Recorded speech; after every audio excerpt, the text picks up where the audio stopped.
All right, my name's Lisa Trumbull. I don't know if Chris had mentioned that before while had stepped out. I work in the Department of Ag with Chris. I work with counties on their land and water resource management plans. I work with counties on their manure storage ordinances. We tag team on a lot of livestock siting issues as well. I am involved with that. I also come from the county. I was a county conservationist, so I came from the county to the Department of Ag. So I've been around a lot of years. About as long as you, Greg. I think we're probably about the same time. Yeah. So what Greg had asked me to talk about today was, and again, a perfect segue, was what you have in place right now in your county with the manure storage ordinance. Chris and I have been talking to, going out and talking to counties, talking to groups. There's been a lot of interest, whether it's because of livestock coming in or different, how the scene looks out in the counties and stuff now with maybe more non-farm folks and things, and what can we do? And so we're having a lot of discussions with people. My part with at least with the manure storage ordinances they started back in the late 80s probably. I know we had adopted a manure storage ordinance because we had priority watersheds back in the day, and you were required to have a manure storage ordinance adopted for your county by the time your priority watershed finished up. And Greg, did you, Eau Claire, have priority watersheds? Probably. Yeah. So by the time your priority watershed ran its course, and typically 10 years, at the end of that time, your county should have adopted a manure storage ordinance. Manure storage ordinances are a great tool. We knew that a lot of livestock sites were getting bigger at the time, storages were going in, and we wanted them to go in properly, in according to, like he had mentioned, the standards that are in place. So they can be a good tool to use for some control at the county levels. I took what I did for today. I don't have any fancy handouts. I'm just gonna, you throw questions at me as you see. What I did was I reviewed the one you currently have on record now. And many counties right now are taking a look at their ordinances. They've been in place 10, 15 years or longer, maybe had a revision or two, but things have changed. We've got new language that we want to incorporate and things. So a lot of folks are looking at needing to update their ordinance and what they can do with it. I think I've seen in your past meetings and things you've talked about, so I'm not going to go in great detail about performance standards that are in place, the state performance standards and prohibitions and things. These are things that can be incorporated into ordinances. But what it does in updating your ordinance, then you, being the county, become the enforcers of the standards that are out there. And some people aren't always comfortable with that and being the ones that are having to go out and make the folks do what's required for the state, rather than it being the DNR, for example. So of the 72 counties in Wisconsin, 62 have manure storage ordinances. We just gained another one in Ashland County recently, probably August or September, they adopted a manure storage ordinance. So it's we used to have the top tier of the state where less ag and livestock issues up there, didn't have ordinances on the books. They didn't have the need at that time. And then when it just takes one or two maybe hog facilities or something potentially coming in, we get to pay attention to, well, we don't have anything in place. So we picked up Ashland and Bayfield. It was a more recent one, and I won't go into all of that because there's some things there. They do have a countywide ordinance as well. The Fish Creek one was done first, and then they came along and put a countywide ordinance in place. I'm just going to go through. So there's certain things that should be covered in your manure storage ordinance. Making sure that you the things that I will work with Greg on, making sure that the right statutes are quoted and the rules and that thing.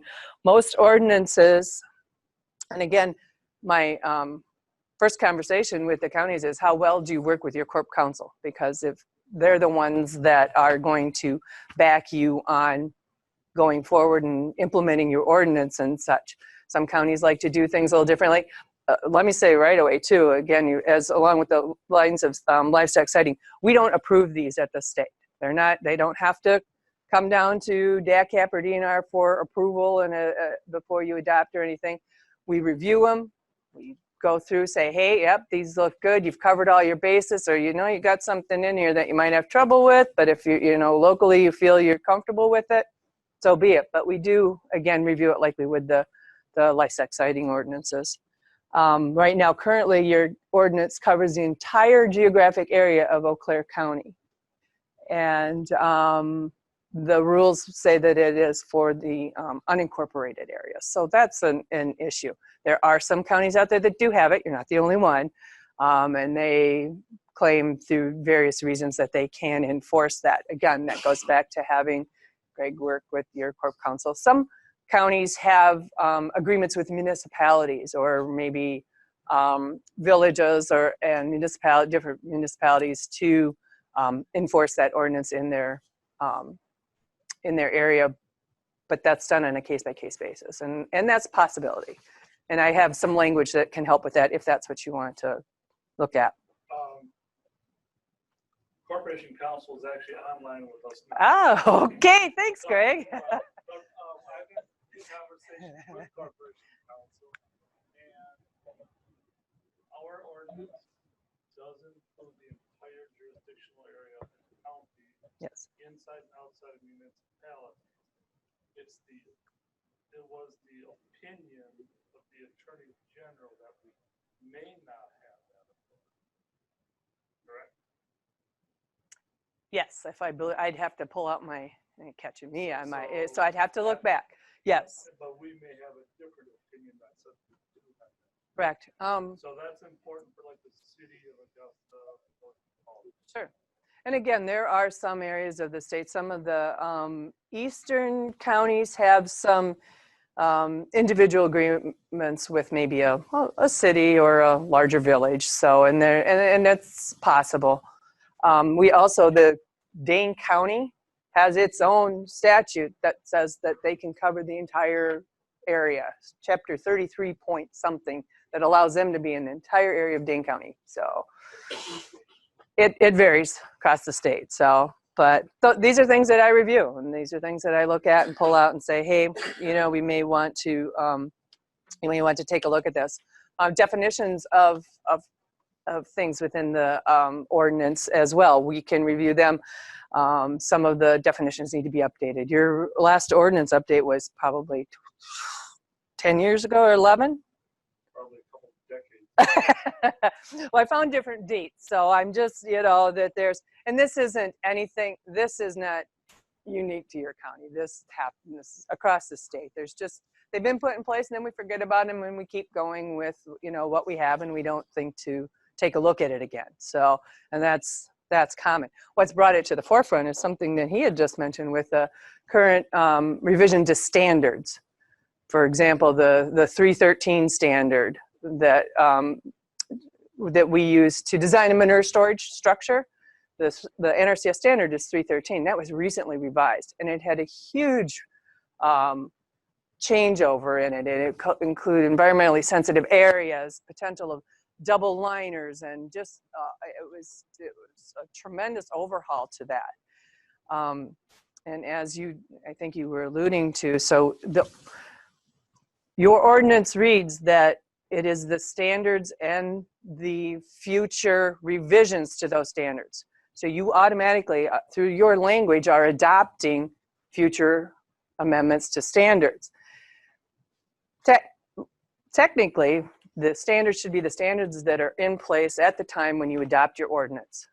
So if you would do a revision today, you legally would say these are the standards at the time of the adoption. To expect people 10 years down the road to hit a standard that wasn't even in existence, that's why the wording is that way. What we found now, though, and in Greg's office, I'm sure he has technical folks that are designing and doing their designs for folks on their manure storage barnyards, what have you. You use the most current standard, or you probably won't have your job approval authority on that and such.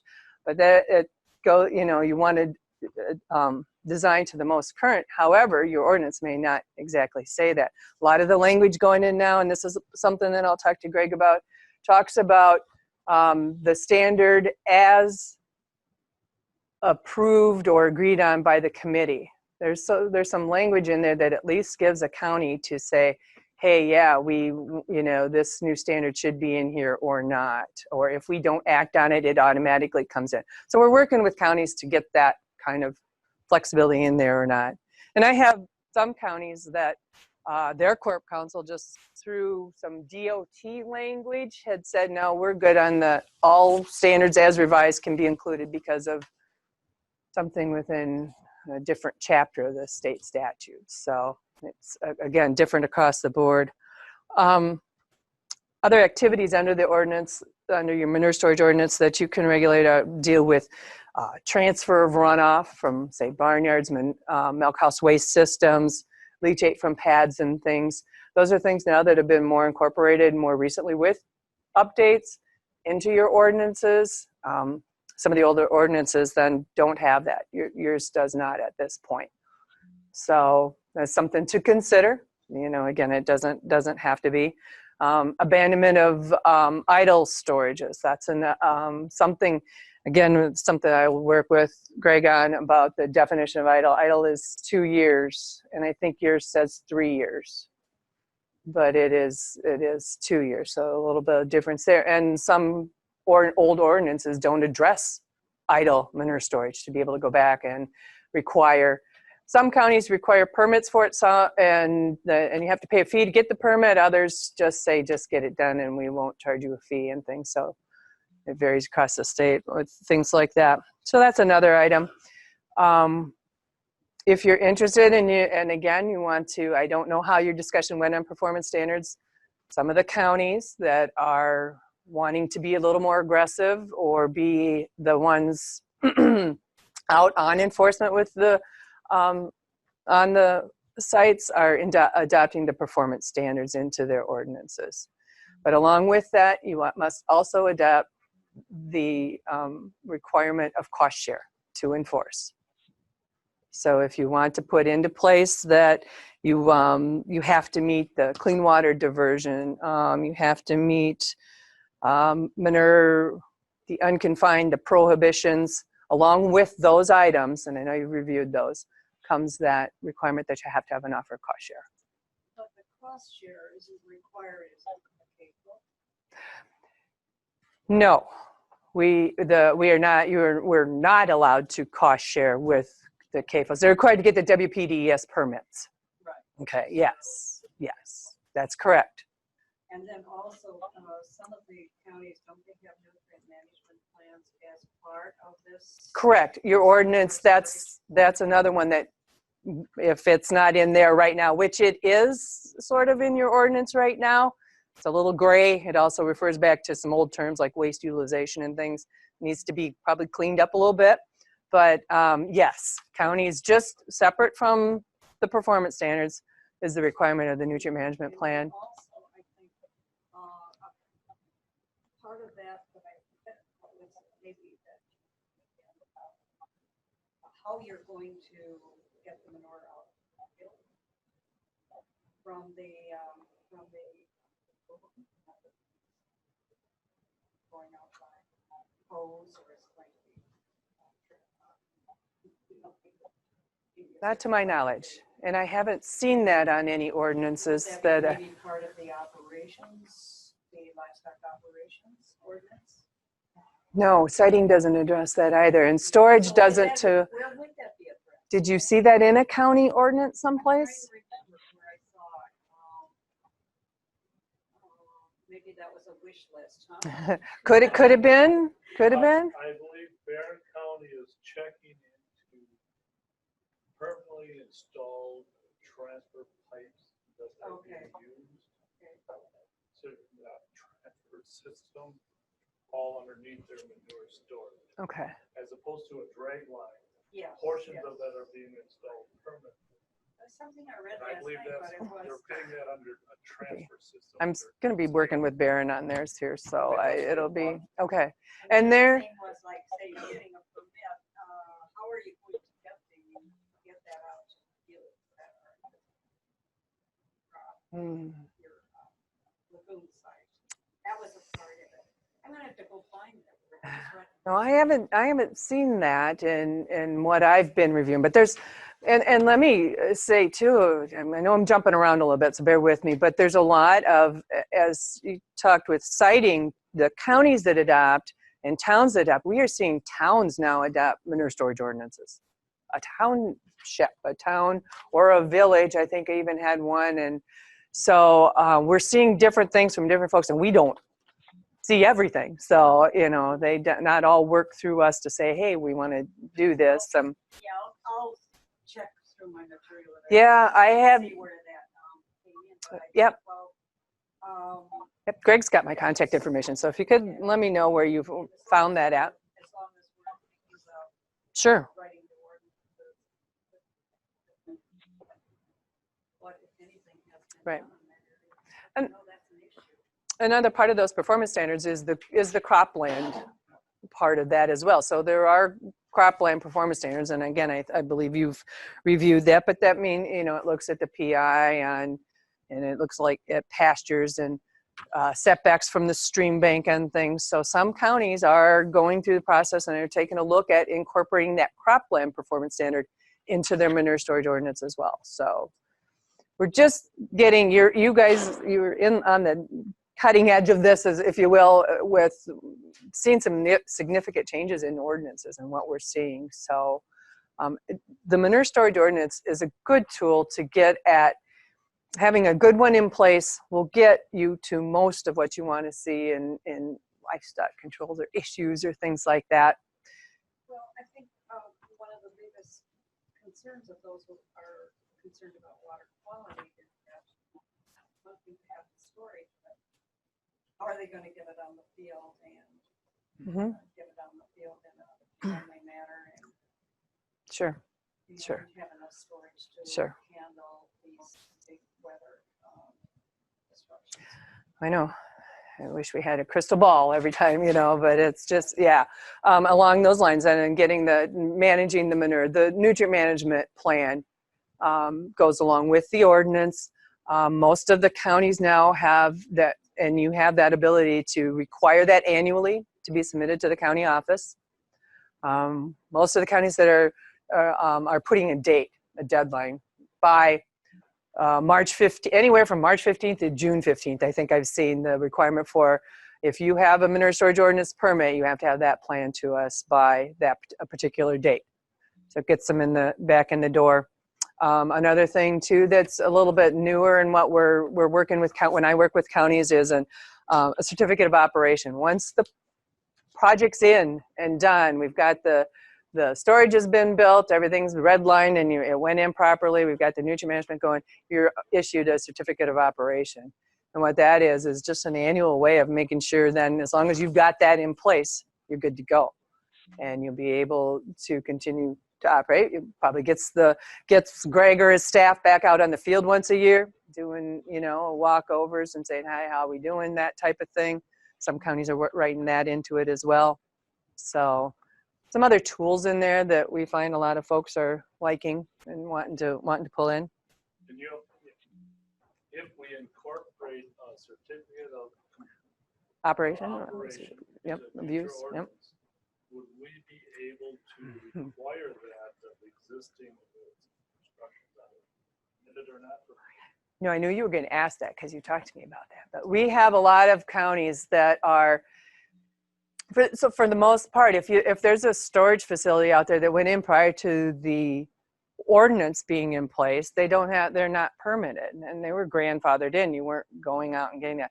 I have more and more counties contacting me saying, we'd like to go back and get a handle on the ones that are out there. And there could be some that are out there too that went in and got a permit, but maybe aren't up to snuff right now, or up to speed on what they should be, or maintained as well. So I am working with some counties right now to see if that's possible. Dane County is going through a big revision right now, and it's hard to compare Dane with anybody else because they're pretty unique to the state. She's writing in there the ability to go back and to get those on board and get them up to compliance and on a certificate of use.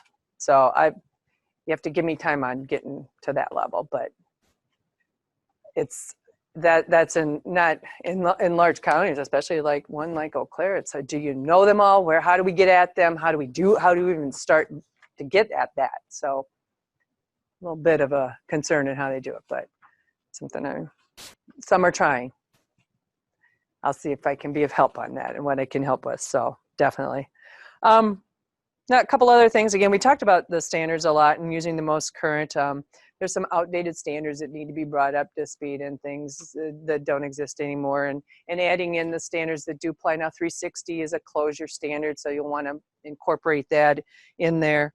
Another thing too, when the storage goes in, we've got a design and you have an engineer or one of, if Greg, do you have an engineer on staff? One of the DACAP engineers. When it's all said and done, we redline the plan and we stamp it as good. Having that stamped from a Wisconsin professional engineer or a certified engineer from Department of Ag or NRCS even are available. You have that stamp. We need to look at that language in there for you too as well. Permitting, the permit fees and such, you are, allowed to charge a permit fee. It should make sense for what the time and effort. We have some counties that don't charge a fee at all. Some charge $20 and others charge a fee based on the animal units for the design of the storage. So if you're putting in something for 500 head of cattle, it would be based off of that animal unit number and what your fee would be. So there's something, and you have the ability to put in there that the fee will be set each year, maybe at the annual the first meeting of the Land Conservation Committee or whatever your committee's called, and set that fee each year. That can be done. So a lot of just technical things like that, and the statutes, quoting the correct ones. Is there any questions right now on?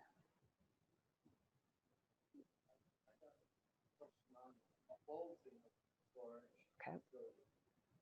Why is it necessary and what does it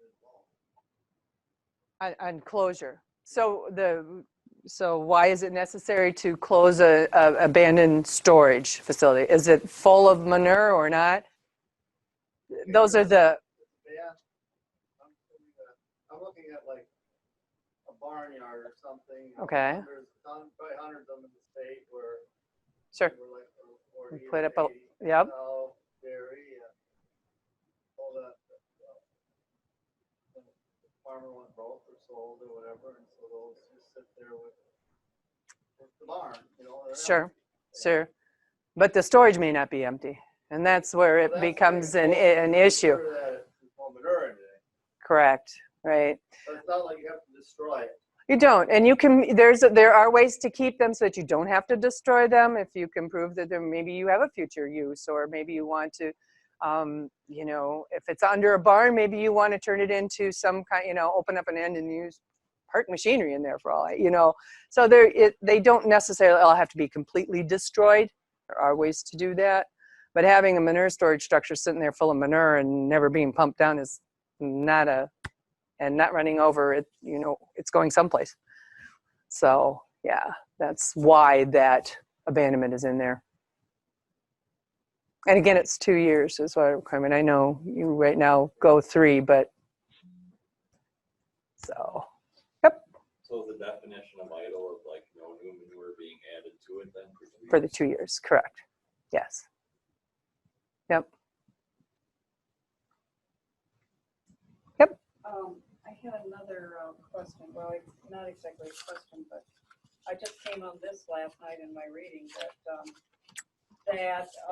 if there's a weather issue and the farmer can't empty the storage facility when he needs to, and it's right up to the top, and obviously it's going to overflow, and the ground is frozen and there's snow on the ground, then there can be a special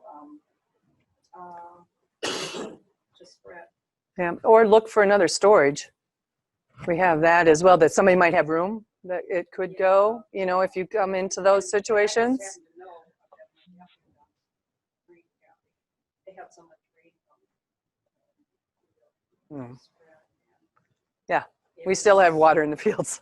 Yeah, and so it was, that's why I'm making a big push for the larger capacity, because, you know, when it rains solid for 3 weeks and you can't get out into the field, Yeah. it's a big issue. What are you gonna do? And those lengths of storage requirements have come within our 243 program. The KFO program is where you find that at. Yeah, that requirement. Yep. I talked to one county guy who was trying to get ahead of this and trying to kind of do an inventory, or keep a running inventory of available storage. Sure. You know, which is very, you know, forward-looking in case there's an emergency, rather than just let it fly, move it to another spot. But how does that figure into the abandoned? If you want to keep a few of those around for emergencies, you don't want to abandon them. You can certainly make sure they're empty. Yeah. Is there any provision for that? Or To keep something open just in case. just for emergencies, yeah. I think that it'd have to be dealt with locally, and if you would be able to do that from in your particular county, I believe. I can't think that, you know, you think of anything why? Yeah, this guy wasn't thinking about keeping abandoned ones open. It was just keeping tabs on who had room, Where they're at. who was oversized. Yep. So they had options if there was an emergency. And that's been a concern, I think, probably for most counties. Is where are those storages at? You know, there's probably a lot of them out there we don't know about. And, you know, what are they? Are they earth? And are there a lot of slurry stores sitting out there that haven't been used for a while and things? Is that something, you know? A lot of times those go to other uses. The slurry stores, maybe some waste hauler will buy them up or whatnot, but We did have a situation where a farmer had contacted us that they were planning on moving their manure into another farmer's manure pit, and checked with us if we had a problem with it, which we did not, as long as it's going in and out, following the nutrient management standard, both operations. So we know who's got pits, and actually the farmers who have pits know who else has pits. So there's already that network going on that they didn't call us looking for a place. They had it identified. They talked to them, and they were double checking with our office to make sure that this was acceptable. Well, it's interesting because, you know, their weather events are not just hitting one farm, they're usually area-wide. So Yeah, this wasn't a weather event that triggered that. Southern Wisconsin, you know, just got inundated with one thing after another. Yeah. So yeah. it would be hard then to find vacant storage. Yep, definitely. Again, and the storage doesn't regulate whether it has to be concrete or earthen, what have you. I mentioned too, some counties only regulate a particular size.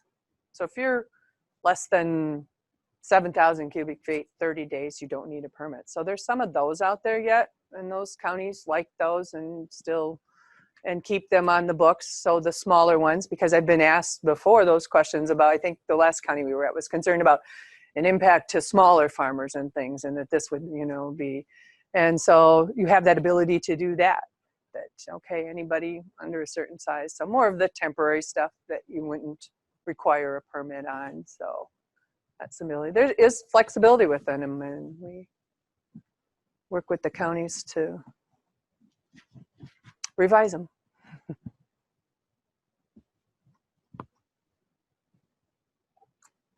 Did I touch everything, Greg? Is there more you want to? I do have, and I'm going to leave this. I've got a packet of some information to leave with Greg.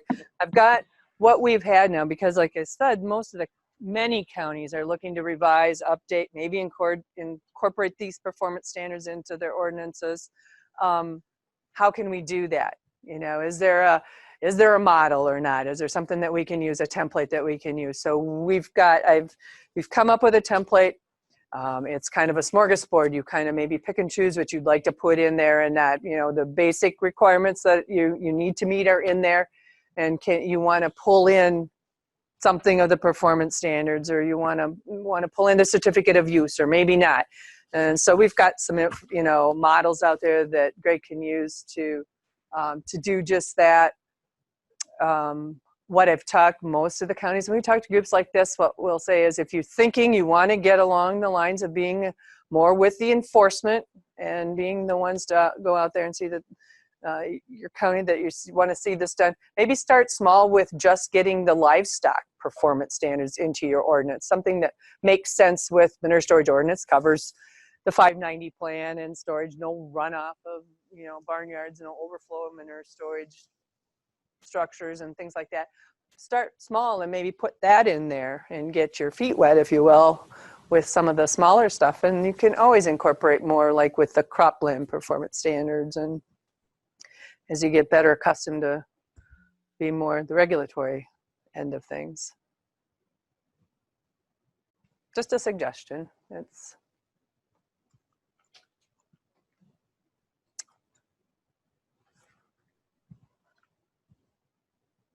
anything I missed, Chris? I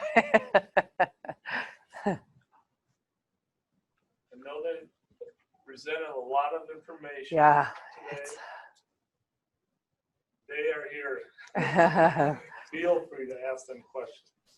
Greg, I was wondering, could we get like an email that has the county ordinances for this with what's like outdated, the outdated portions of it, and what's dated? Because you talked about how some of our ordinances say, you know, that you have to do it to the newest state standard, and then some of them don't. And I guess I want to know which ones say that and which ones are more out of date than that. What I'll get, Greg, so what I do, and I don't know if you look, I was referencing off, I use a checklist to review ordinances with, to see that, again, if all the stuff that needs to be in there is actually in there, and then the other stuff that can or may not have to be in there. So I take a look at that too. So it's a simple checklist. I run through it.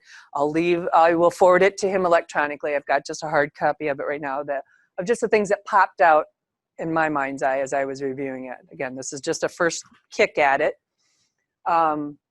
Another sheet I will get to him, I'll do it electronically too, is I have a list, I hope it's current, of all the ordinances that are posted on web pages for every county, so that you can go and click on it and it should take you to that, or, you know, like yours, for example, if you click on the Eau Claire County one, it'll take you to you've got a page there where it's listed, and I think your moratorium group is on there, stuff like that. So I will forward that to him, so you can go and look at what the counties have out there if you want to take a sampling of things.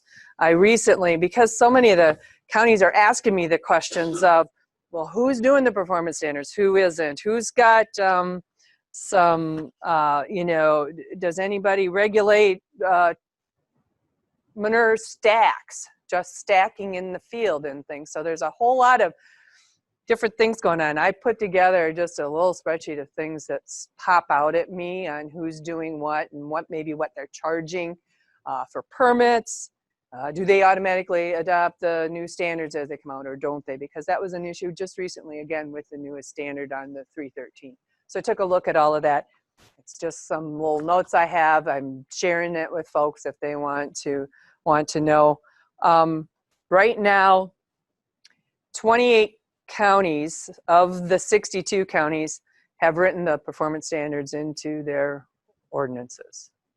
So for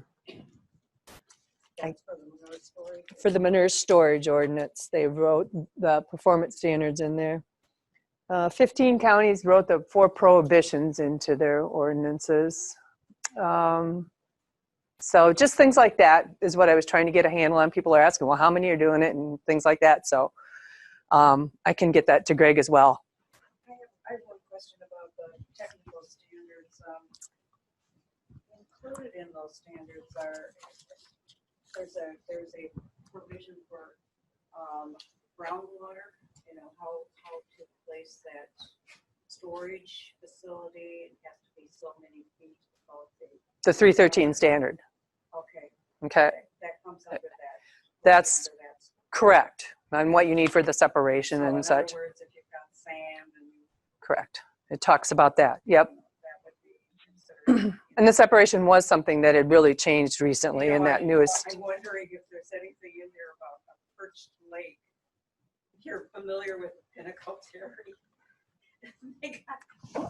they got licensed and certified and got their permit, even though there was a perched lake too close to the surface. Yeah. It's just, I don't know how they got by with that one, but I didn't know there were, I had never heard of that before, a perched lake. But evidently there is. Groundwater is too close to just call it a perched. I just ran these and I know you have them. Those, I brought them just for reference. So it was just the recent ones.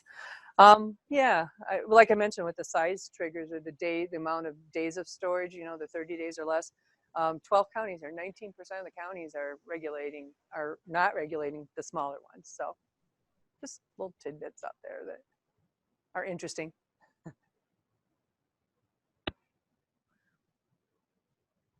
I must have talked long enough.